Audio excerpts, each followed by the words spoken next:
Learn English through Stories K3 PDF. Adapted and modified by Kulwant Singh Sandhu. Contents: Unlighted Lamps. Part 3. Unlighted Lamps. Part 3. By Sherwood Anderson. Mary sat by a window in the doctor's office awaiting his return.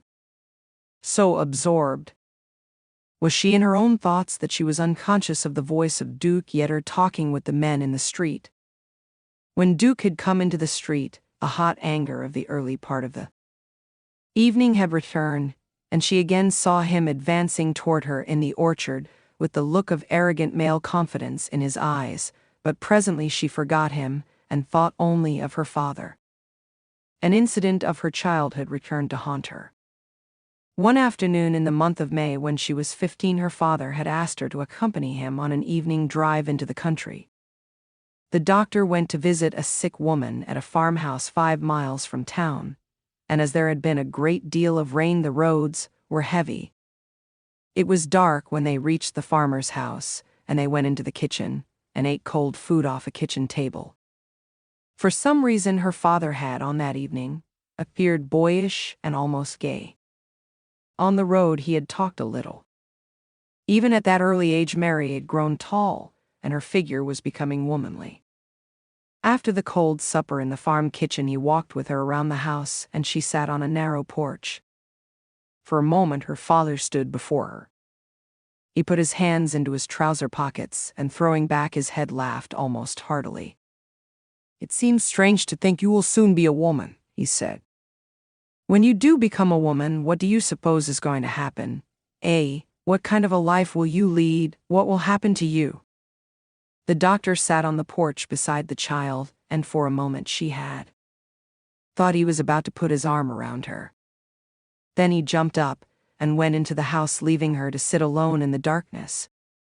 As she remembered the incident, Mary remembered also that on that evening of her childhood she had met her father's advances in silence. It seemed to her that she, not her father, was to blame for the life they had led together.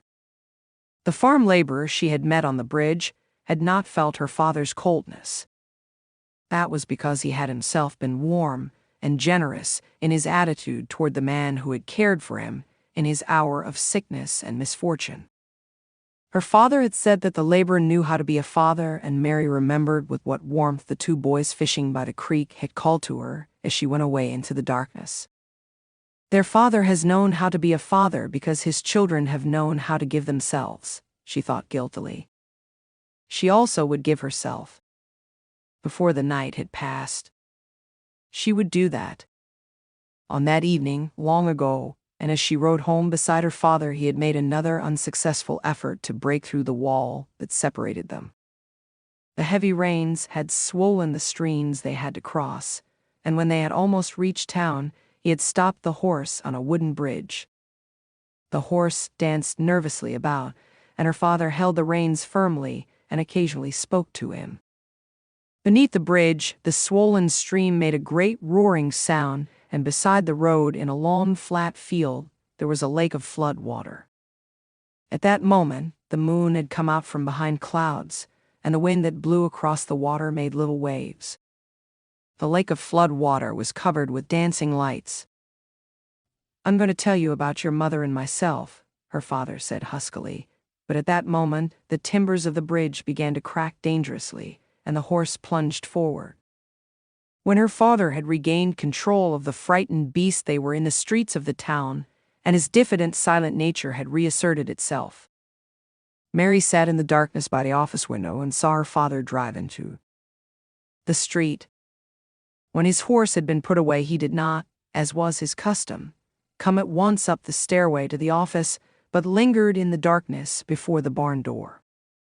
Once he started to cross the street and then returned into the darkness.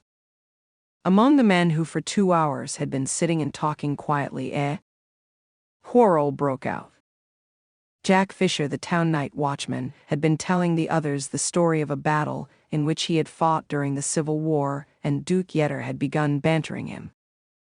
The night watchman grew angry.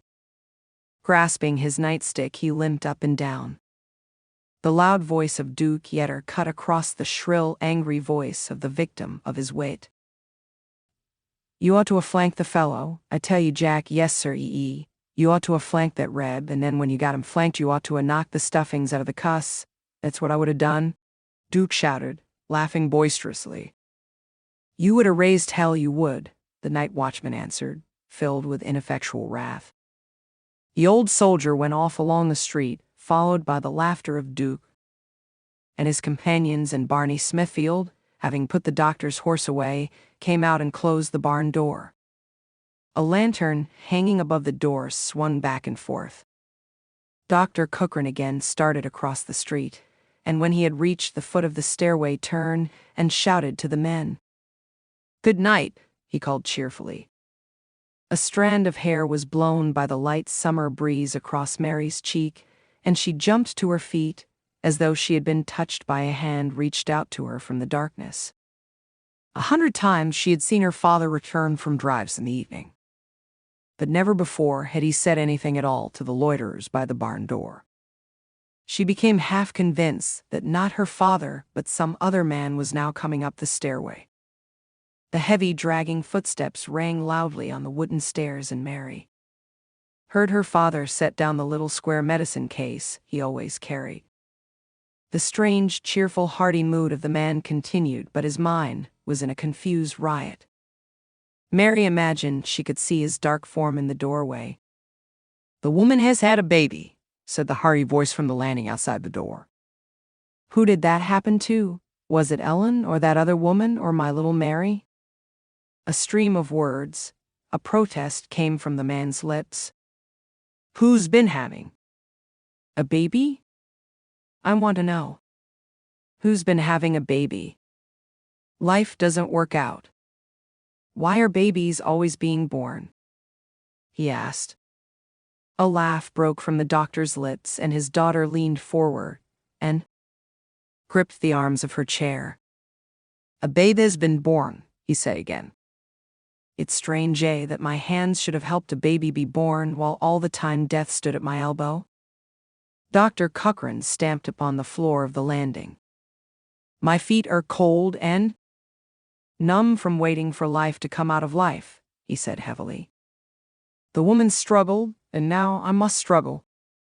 Silence followed the stamping of feet and the tired, heavy declaration from the sick man's lips.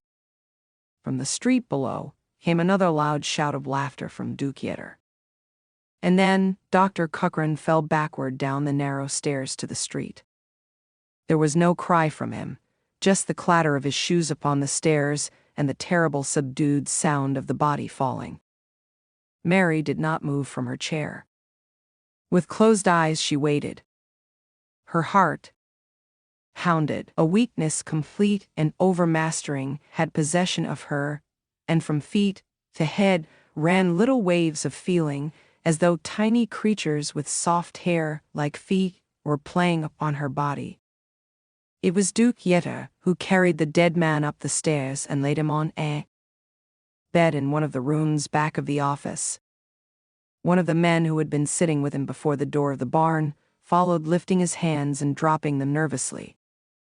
Between his fingers he held a forgotten cigarette, the light from which danced up and down in the darkness.